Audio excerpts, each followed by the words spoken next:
Un mot sur le Viagra féminin. Dans votre livre, vous dites que 10% des femmes prenant l'un de ces traitements notaient une amélioration significative.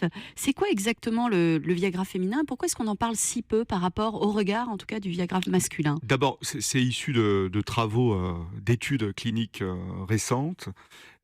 C'est peu utilisé encore chez la femme. Le Viagra, à mon avis, c'est un nom un peu trop Qui est déjà exagéré. ouais. Ouais, c'est un peu Puis qui est très connoté masculin pour le une coup. analogie masculine qui est, je trouvais, un peu biaisée en fait. Pour la mécanique, on va dire féminine, Mais il y a comment ça des, marche chez les femmes alors, hein? C'est stimulant. ouais, ça provoquerait, en fait, ça libérerait schématiquement, ça libérerait des médiateurs dans le cerveau qui permettraient de déclencher plus de plaisir et une cascade hormonale qui entraînerait plus de lubrification, etc.